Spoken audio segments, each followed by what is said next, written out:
Bismillahirrahmanirrahim. Assalamualaikum warahmatullahi wabarakatuh.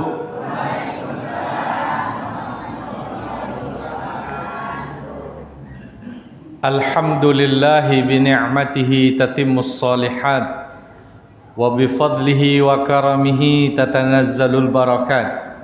Ashhadu an la ilaha illallah wahdahu la syarikalah khaliqul ibad wa ashhadu anna muhammadan abduhu wa rasuluh alladhi hadana ila sabilir rasyad.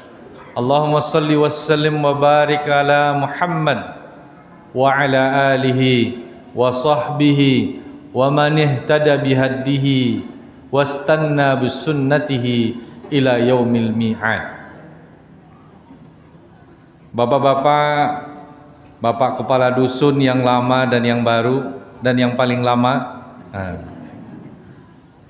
kemudian pengurus masjid, tokoh masyarakat, alim ulama, cerdik pandai, hadirin yang berbahagia.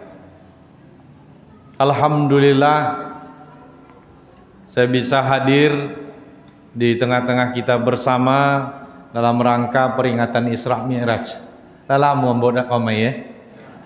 Iya.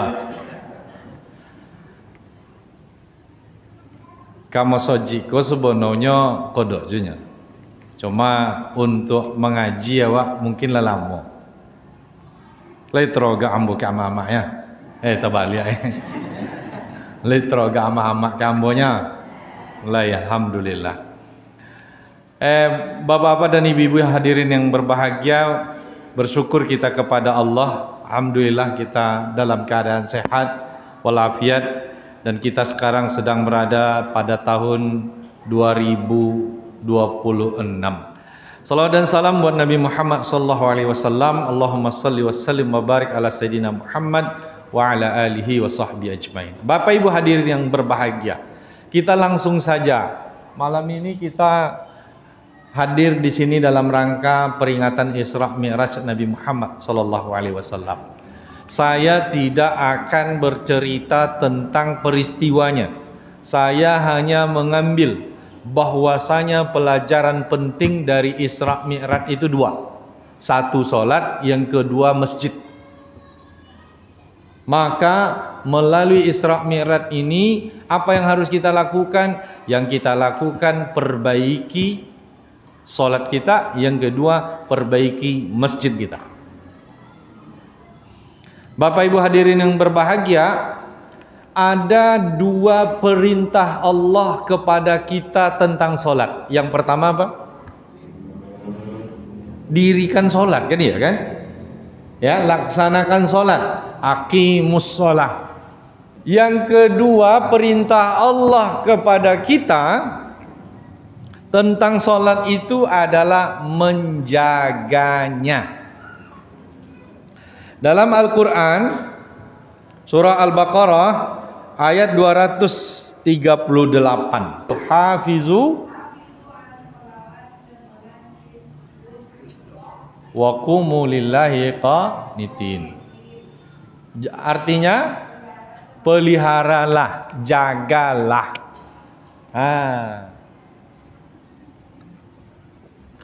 Jadi kita selama ini sudah mendirikan salat, sudah melaksanakan salat. Pertanyaannya, ada perintah Allah kepada kita bukan hanya mendirikan salat, bukan hanya mengerjakan salat, tapi Allah menyuruh kita untuk menjaganya. Pertanyaannya, sudahkah kita menjaga salat? Alah mama.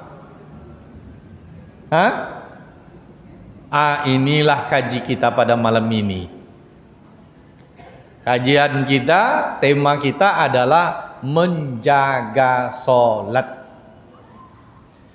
Bapak-bapak dan ibu-ibu hadirin yang berbahagia, seseorang tidak akan bisa menjaga salat kalau dia tidak mengetahui harga salat itu. Karena seseorang tidak akan bisa menjaga sesuatu kalau dia tidak mengetahui harganya. Mama, tutik kok. Sudah minum beko, mana letak ke? Buang. Iya. Berbuang. Mana letak? Tong sampah. Iya.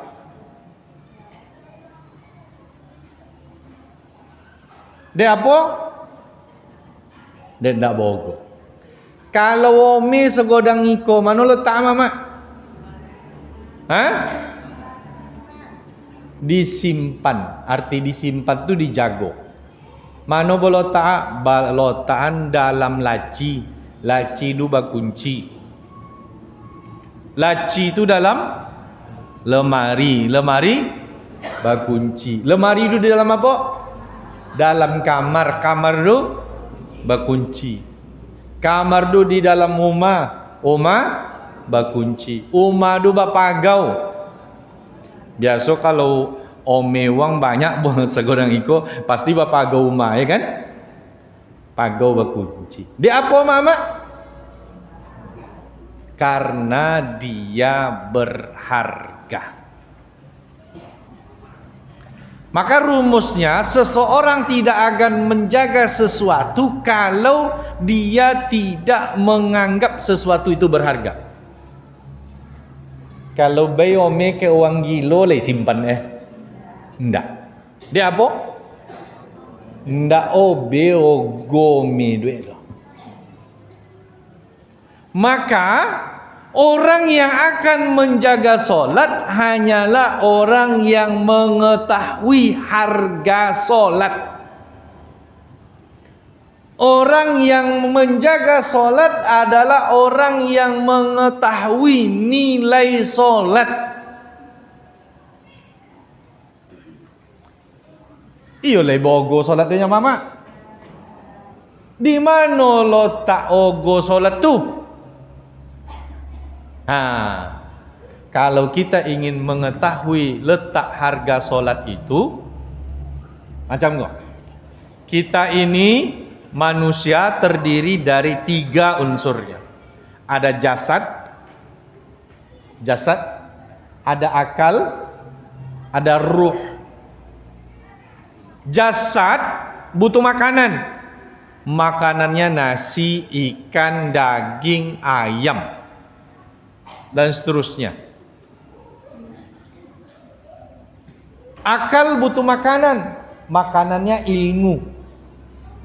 Ruh butuh makanan, dan makanannya adalah zikrullah, ingat kepada Allah.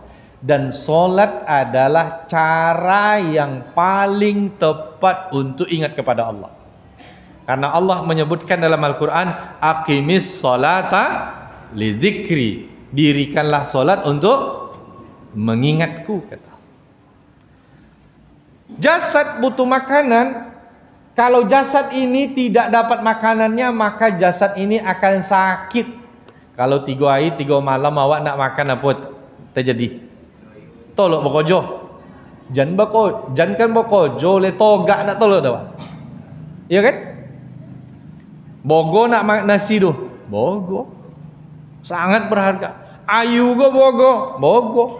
Sebab ikut makanan bagi jasad, kebutuhan jasad awak. Akal butuh makanan. Makanan akal itu ilmu. Kalau akal tidak mendapatkan makanannya, maka akal itu akan jatuh sakit. Dan sakit akal itu apa nama? Bongak, andiu, bilu, madak, angkung, dongok, lolo. Banyak bono apa dia banyak bosocu bongak apa. Dan etong-etong ada 9. Kalau bahasa codiok apa buahnya? Codiok jago 2 buahnya. Sementara bongak tu banyak. Bongak, andiu, bilu, angkung, madak, lolo, dongok, tekwal. Tambah lah sanle tekwal. Kau agak bergeser je. Apa dek bahasa cu bongak kau banyak bono pak? Siapa bisa jawab? Sementara bahasa cu codiok kau Dua buahnya, codiok cik, jagok cik. Kalau dia menyimpulkan apa-apa. Kau tak jemong gila lah tak. Wang awak ocu kau peceme.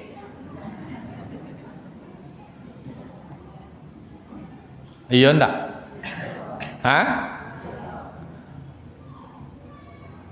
Tando tak jauh-jauh lah mama. Amak je lah masuk-masukkan.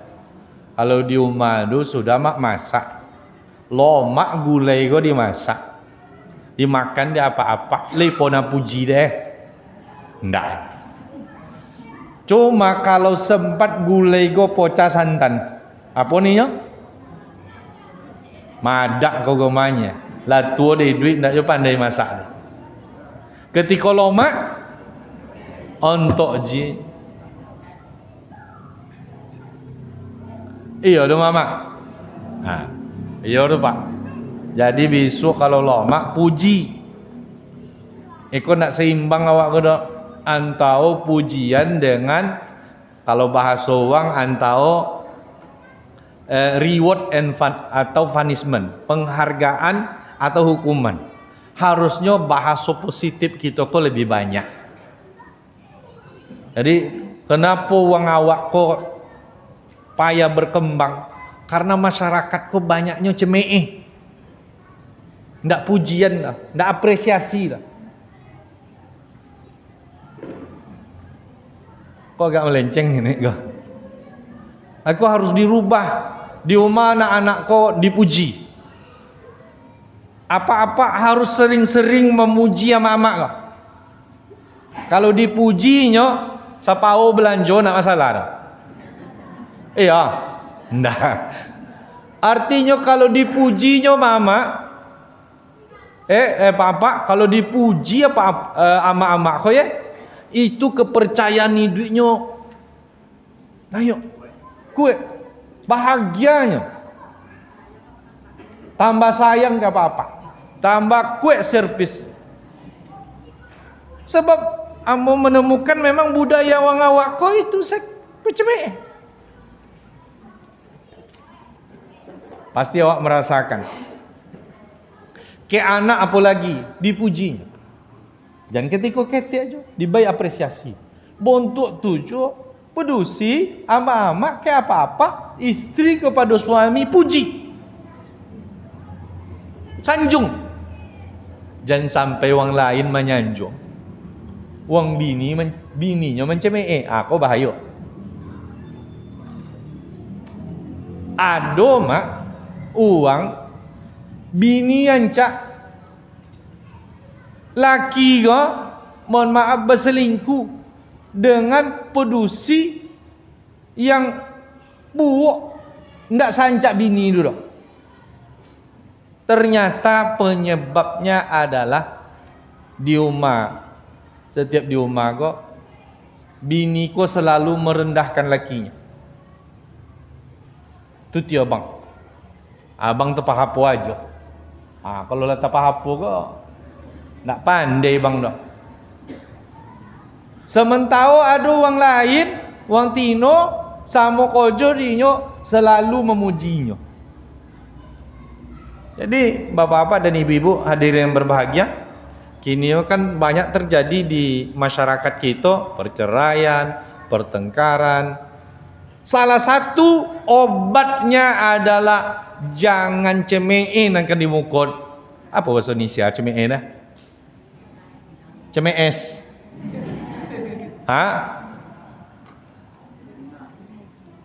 Jangan hinaan, tapi apresiasi pujian.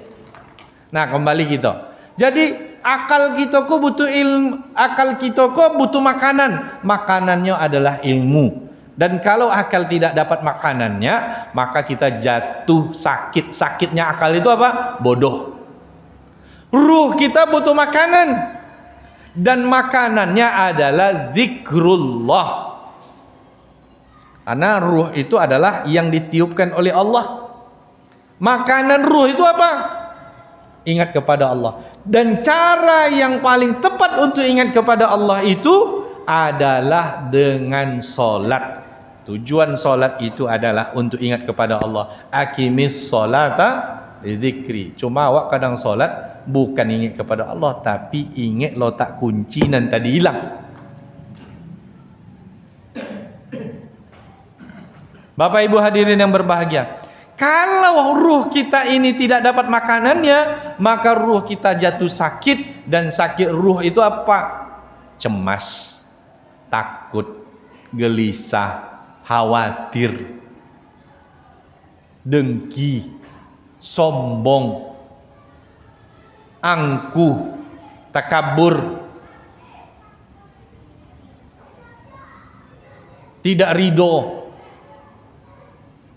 tidak lapang dada, pendendam. Dan orang-orang itu disebut dengan orang yang tidak bahagia. Jadi, Bapak Ibu hadirin yang berbahagia, mana letak nilai solat itu?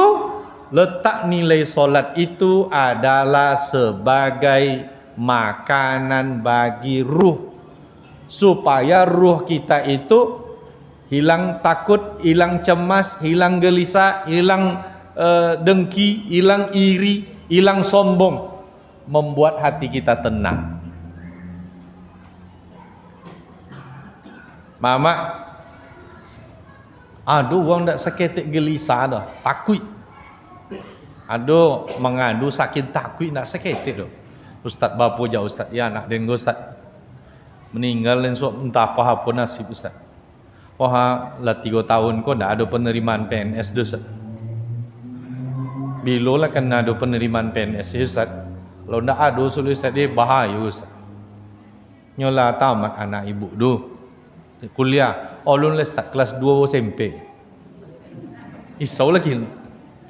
Bapak-bapak dan ibu-ibu hadirin yang berbahagia. Jadi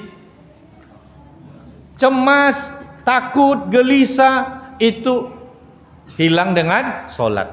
Apa tandanya? Ingat sejarahnya. Rasulullah sebelum Isra dan Mi'raj itu apa yang dialami oleh Rasulullah? Takut, cemas. Kenapa? Karena dikejar-kejar oleh kaum kafir dan Quraisy. Sedih karena meninggal istrinya, pamannya yang dulu melindunginya. Obatnya apa? Obatnya Rasulullah itu diisrakan dan dimi'rajkan.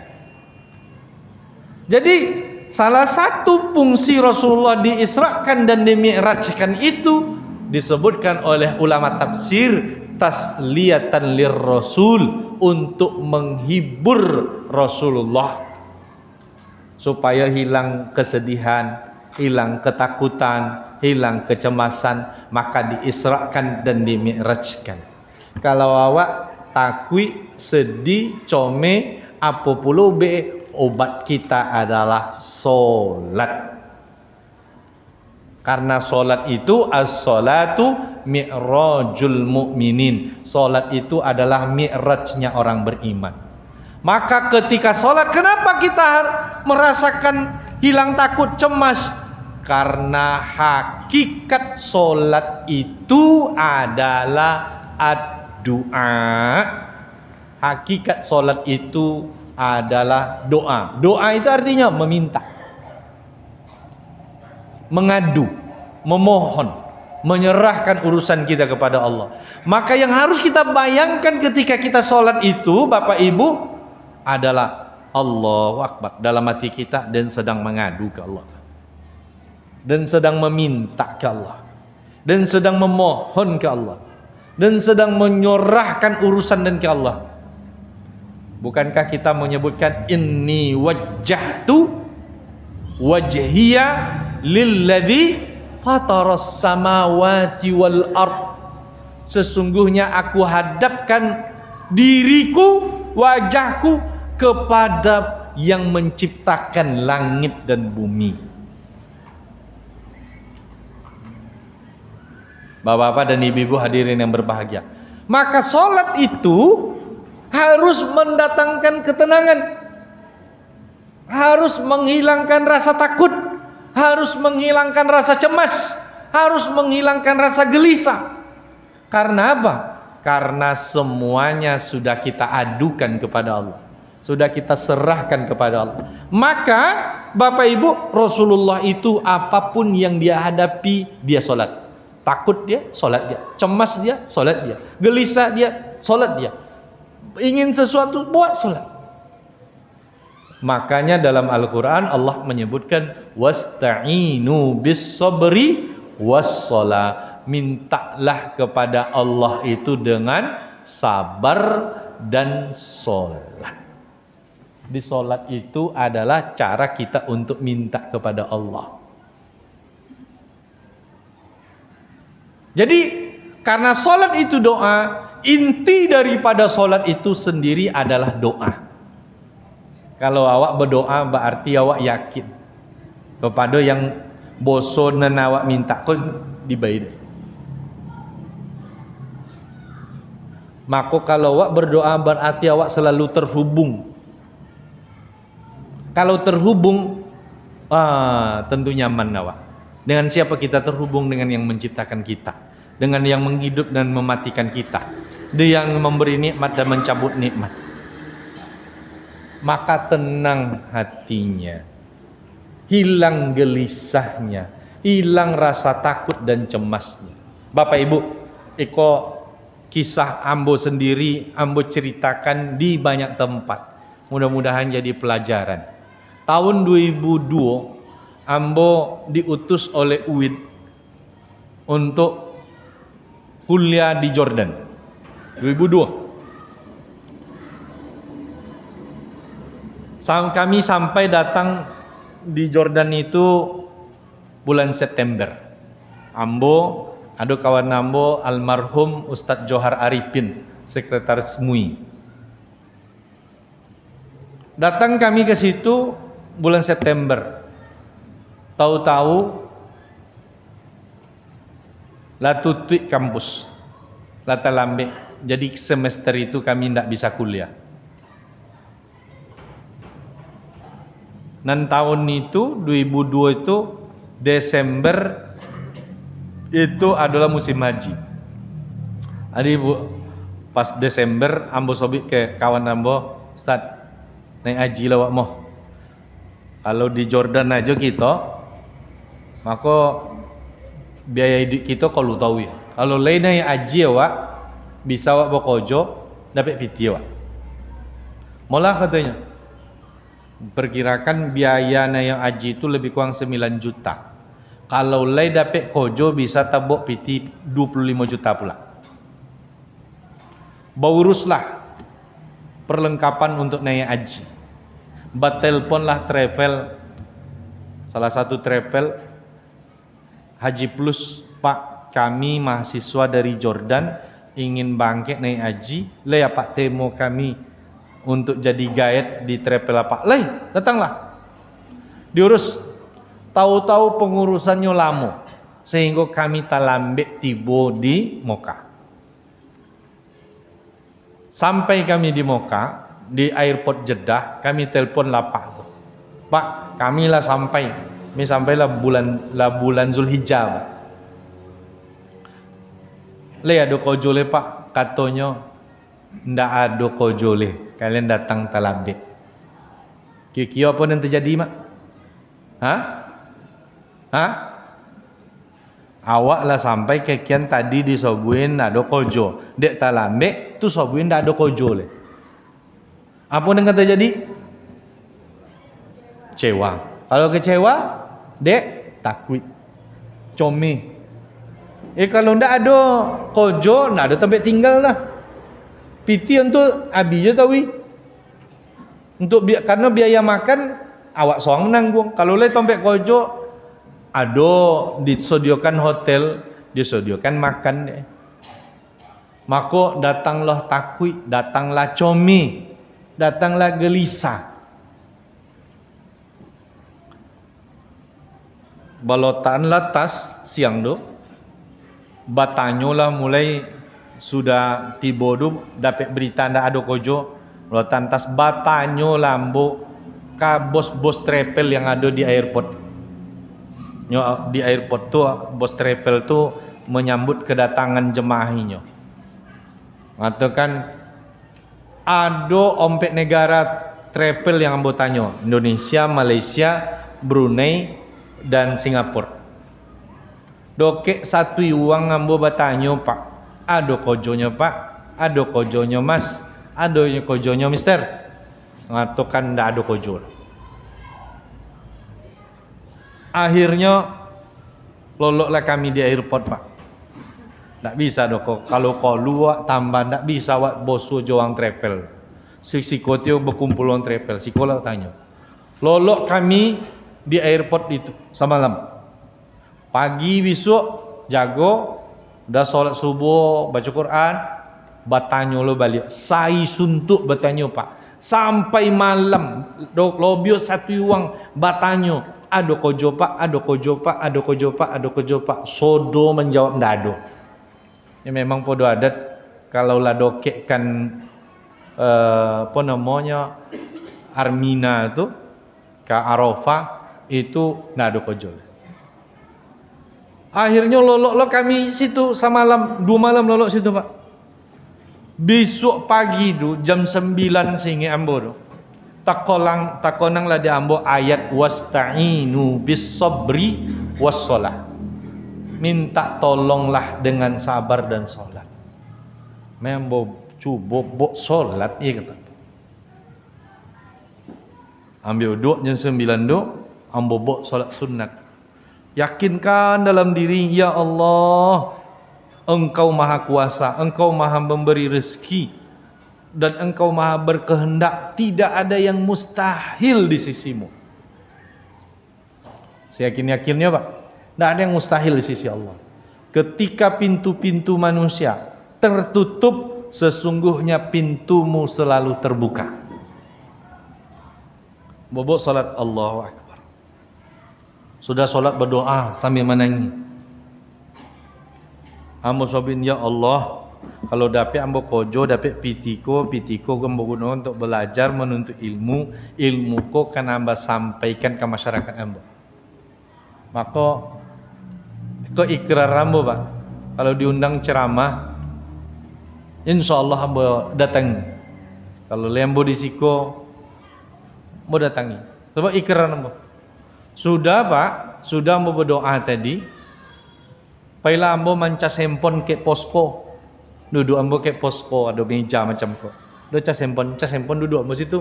Nunggu handphone ambo dicas. Ndak lama setelah itu datanglah seorang laki-laki.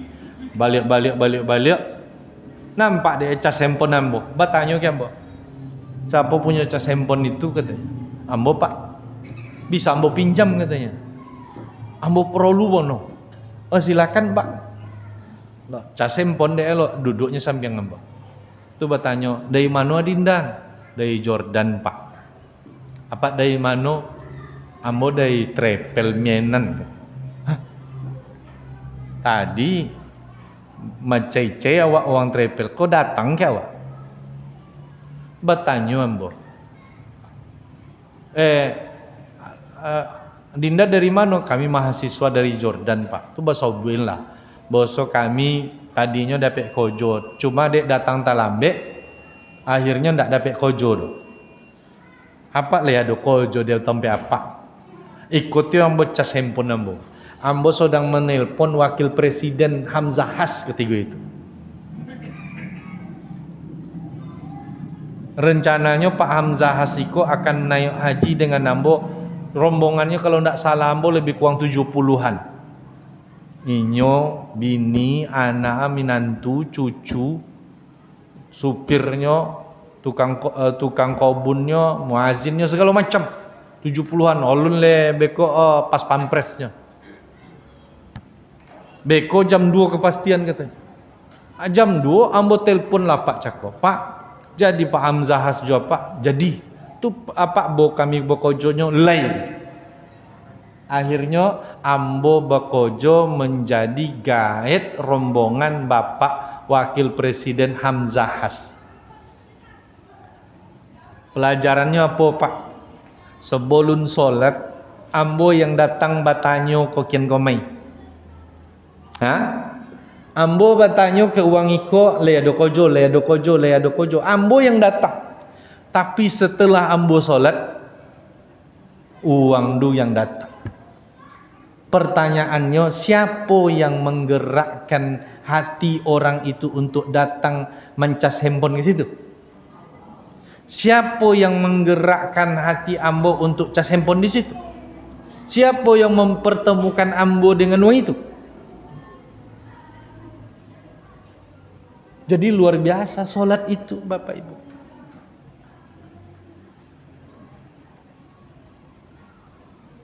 Hilang kecemasan, hilang gelisah. Ambo memang menyorah. Sudah solat tu menyorah, semenyorah-nyorahnya. Asalnya yang paling kuat berdoa tu ketika itu tulah. Agaklah kalau ndak dapat kojo Pak, pitinan dalam dompet makin kurang, pulang tambah ndak berpiti. Beko condo makan, tempat tinggal payah. Bapak kan pergi umroh Pak. So umroh, ada orang tukang dorong di hati tu ha. Mendorong di hati tu ha. Sabelok itu dokit sekilo tu ha. Itu yang kami lakukan kalau nak kami dapat kojo. Bajopik ke hotel, bantau lah ke hotel. Bako tu. Omo putui deh, apa nama? Boti. Tapi subhanallah, setelah solat orang tu datang. Siapa yang menggerakkan? Allah. Jadi luar biasa. Maka solat itu adalah berharga. Solat itu bernilai. Maka kalau kita paham solat itu berharga, solat itu bernilai, maka kita jaga solat. Apa yang harus kita jaga? Pertama, waktunya. Sama untuk makan awak, tadi kan nasi itu makanan jasad, solat itu makanan ruh. Makan nasi kalau makan siang jam 2:30 apa nanti jadi Pak? Konei wak sakit mah. Artinya makan tu ndak sehat awak deh leh. Maka untuk 7 solat, kalau solat subuh jam 7:30 ndak sehat rohani wak. Yang kedua, ya apa yang harus kita jaga? Bacaannya. Kalau makan nasi awak, makan makanan untuk jasad awak, kalau ndak ada gizi dah, leh sehat awak deh. Ndak. Maka bacaan solat itu ibaratnya gizi dari makanan. Maka perbaikilah bacaan solat kita. Dan semakin bergizi makin sehat kita. Apa gizinya? Jangan hanya sekedar tepat bacaan, tapi pahami maknanya. Oh, kalau ada guru-guru awak di siko majaukan makna solat. Makna yang kita baca dalam solat. Leo beda awak makna subhana rabbiyal azimi wa bihamdi itu. Leo beda awak makna sami Allahu liman hamidan. Leo beda awak makna Allahumma ba'id baini wa baina qataya, dan seterusnya. Pelajari itu Pak. Kalau bisa dihususkan. Kalau tidak salah ambo ada buku khusus untuk itu yang dikarang oleh Ustadz Adi Hidayat. So guru-guru awak siko majau. Bertahun-tahun awak solat, tapi nen awak baca dalam solat awak nak ngerti. Masuk akal le? Kalau mualaf awak iyalah. Berpuluh tahun awak solat, nen awak baca dalam solat nak ngerti. Lewat pona memahami makna Rabbighfirli warhamni wajburni warfa'ni warzuqni wahdini wa'afini wa'fu anni. Oh, artinya Mak. Mau kita tingkatkan kualitas solat kita. Itu gizinya. Supaya sehat, supaya makna. Ya Allah, dan tadi sedang meminta iko.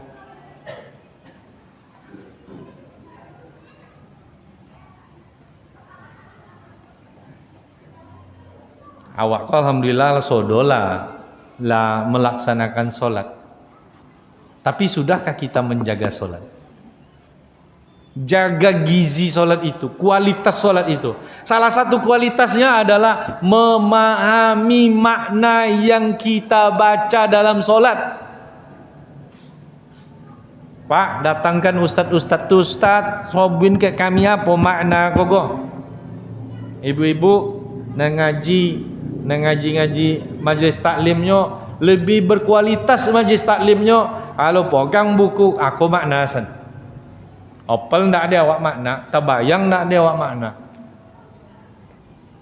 Jadi yang pertama apa? Waktunya. Yang kedua apa? Bacaannya. Pertama bacaannya tepat, yang kedua maknanya diketahui. Iko dia awak lah rajin solat, lah lama awak dalam masuk Islam. Kalau kajian awak ke uang-uang yang baru masuk Islam, ndak kan iko kaji dah. Mendirikan solat punya. Itu lah harus menjaga le, ndak mendirikan.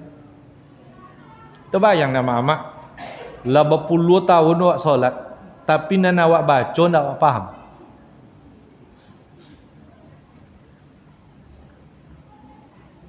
Awak baca qul a'udzu birabbil falaq tu le mengerti awak.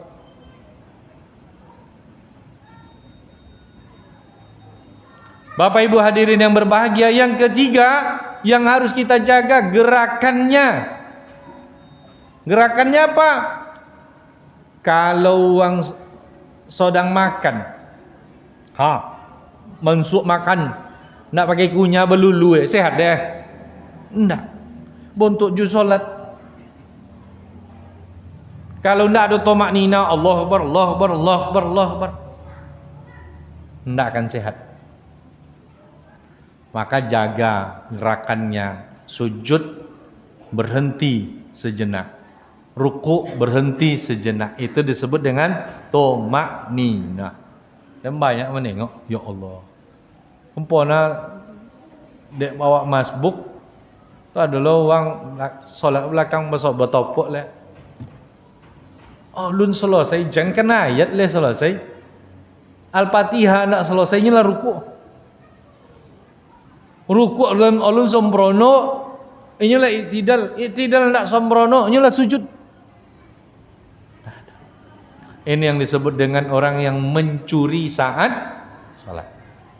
Yang keempat adalah khusyuknya, jaga khusyuk. Apa dan khusyuk itu bapak-bapak dan ibu-ibu? Yang khusyuk itu kita merasa bahwasanya ketika kita salat itu kita merasa dilihat oleh Allah, didengar oleh Allah, dan diketahui oleh Allah. Apa dan awak baca dongau di Allah. Apa yang ada dalam hati awak, dalam pikiran awak diketahui di Allah. Dan apa yang kita lakukan dilihat oleh Allah. Maka kenapa orang solat itu khusyuknya Allahu Akbar, bacaannya, karena dia yakin Allah mendengarnya. Dalam hadis qudsi disebutkan Al-Fatihah yang kita baca dalam solat itu dijawab oleh Allah. Maka ulama mengatakan makruh hukumnya menjadikan satu nafas, artinya setiap ayat itu tidak berhenti. Jadi sunatnya adalah Bismillahirrahmanirrahim, Alhamdulillahirabbil alamin, Ar-Rahmanirrahim. Jadi kan ada orang yang membacanya Bismillahirrahmanirrahim, Alhamdulillahirabbil alamin, Ar-Rahmanirrahim. Makruh itu. Karena Allah menjawab setiap ayat dari Al-Fatihah. Jadi yang khusyuk itu bukan ndak sadar, pingsan namun.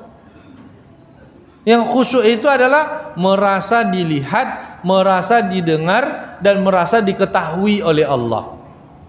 Dan khusyuk itulah solat yang kita latih setiap hidup. Setiap kita solat itu kita dilatih merasa dilihat, merasa didengar, merasa diketahui oleh Allah, itulah yang kita bawa keluar sholat. Dan ketika kita bawa keluar sholat, apa yang terjadi? Hati kita tenang. Biarlah. Kok dicemee doang, oh biar Allah kau jawab. Ada kau jawab nanelok tu dicemee je doang, tak diapresiasi doang. Biarlah Allah tahunya. Nyawak lata biasa dalam solat, bosok Allah tu melihat, Allah tu mengetahui, Allah itu mendengar. Bentuk tujuh awak takut membuat salah, walaupun tak ditengok dia uang, kita yakin ditengok di Allah. Ada ajuk tanah, uang tanah sampiang awak kok ndak apa je jongok dia tanah tu dah. Ndak tolok dia awak manja dah. Dia apa? Ndak obe dia tapi obe dek Allah. Dari mana datang? Dari solat. Solatnya macam mana? Solat yang melatih orangnya untuk selalu merasa dilihat, merasa didengar, merasa diketahui oleh Allah. Maka dalam Al-Quran, innas salata tanha anil fahsya'i wal munkar. Sesungguhnya solat itu mencegah dari perbuatan keji dan mungkar. Bapak-bapak dan ibu-ibu hadirin yang berbahagia, jadi solat adalah apa? Solat adalah kebutuhan. Solat bukan beban. Ada orang sudah solat bapaknya lunas utang cik. Kalau utang lu beban. Uang biasa kalau minta utang, kalau bisa ditunda-tunda lu. Iya kan? Solat itu bukan utang. Solat itu bukan beban. Solat itu kebutuhan. Maka ketika datang azan, yang kita bayangkan adalah sama seperti orang mengajak kita makan. Leo menolak. Betul lah? Tidak. Sebab memang perlu ke makan. Maka yang kita bayangkan ketika azan datang, kita perlu ke solat tu. Bapak-bapak dan ibu-ibu hadirin yang berbahagia, kemudian sempurnanya solat itu diawali dengan sempurnanya syarat-syarat solat tersebut. Mulai berpakaiannya, menutup auratnya, sucinya, pelajari itu. Jadi pelajaran kita pada malam ini adalah Allah tidak hanya menyuruh kita untuk mendirikan solat, tetapi Allah menyuruh kita untuk menjaga solat. Dan baru kita bisa menjaga solat kalau kita memahami harga daripada solat, nilai daripada solat. Dan nilai solat itu adalah letaknya bahwasanya solat adalah menjadi kebutuhan rohani kita. Nah, kemudian yang kedua adalah masjid. Antara solat dengan masjid nggak bisa dipisahkan. Kalau solat itu adalah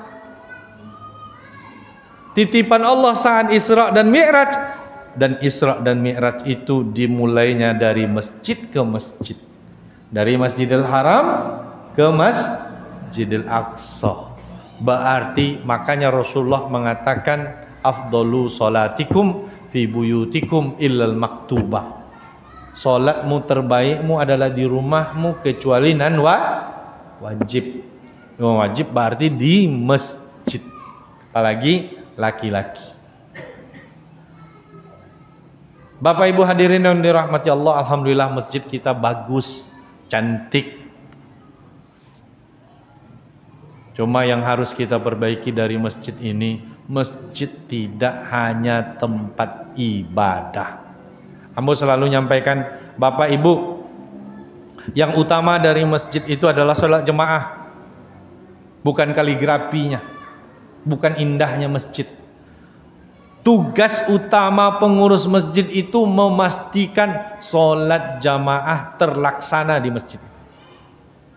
Kalau tidak terlaksana solat berjamaah di masjid itu, maka yang berdosa adalah pengurus masjid. Jadi pengurus masjid itu bukan hanya mengurus bangunan. Pengurus masjid itu tugas utamanya adalah memastikan terlaksananya solat berjamaah. Dan kunci solat jamaah itu dari siapa? Dari imam. Kalau tidak kan ada orang yang mau jadi imam secara sukarela, maka wajib digaji. Karena ma la yatimul wajib illa bihi fahuwal wajib. Sesuatu yang tidak sempurna wajib kecuali dengannya, maka dia jadi wajib. Zaman kini kau Bapak Ibu hadirin yang berbahagia, lah jatuh ke wajib awak menggaji imam dengan kualifikasinya. Kalau enggak, berganti-ganti imam yang tidak joleh misalnya. Jadi kalau lancak masjid wak berpikir wak bagaimana, masoji iko kita buen imamnya hafiz Quran misal.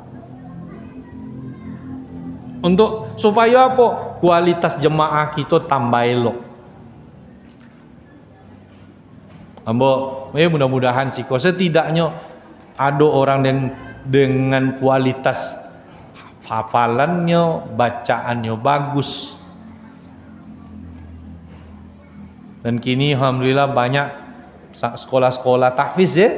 Anak-anak awak dan tahfiz tu Pak, nan lah habis Quran jangan dia ambil dong pokan bau jadi imam ni pokan. Mau jadi imam di pokan tu dibayar uang gaji. Nya uang awak, uang kuok. Sementara di mosoji awak imam bagaimana?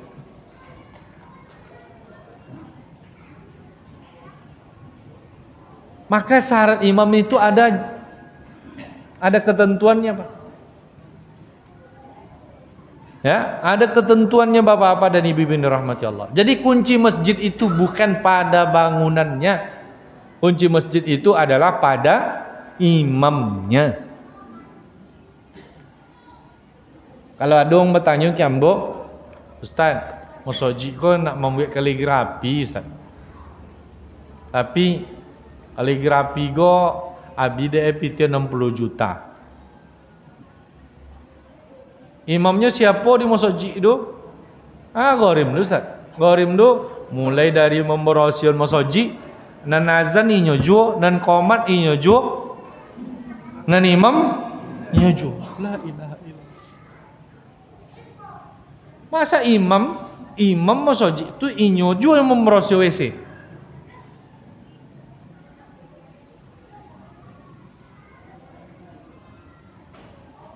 Jadi bapak-bapak dan ibu-ibu, ambo katakan impak untuk imam kalau itu tidak ada gaji. Berimpak untuk imam itu jauh lebih besar pahalanya daripada berimpak untuk kaligrafi.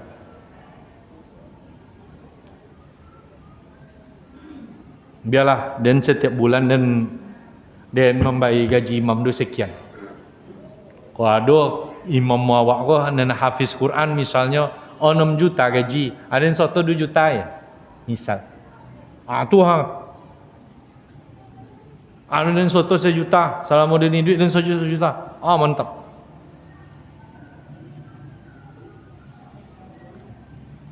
Adik Bapak Ibu hadirin yang berbahagia, dia apa ambo sampaikan, kita ambo menengok di musoji awak koko luar biasa, tinggal peningkatan. Maka tadi solat tidak hanya melaksanakan solat tetapi menjaga solat. Kemudian jemaah kita tingkatkan, kita tingkat kualitasnya di mana? Di imamnya. Mudah-mudahan kalau imam kita sudah bagus, alhamdulillah.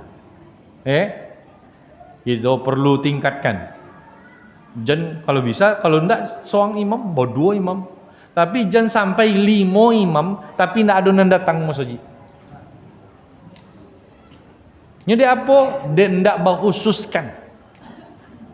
Maka dalam fikih itu ada namanya imam ratib. Imam ratib itu adalah imam yang selalu menjaga solat 5 waktu. Rawatib. Rotib.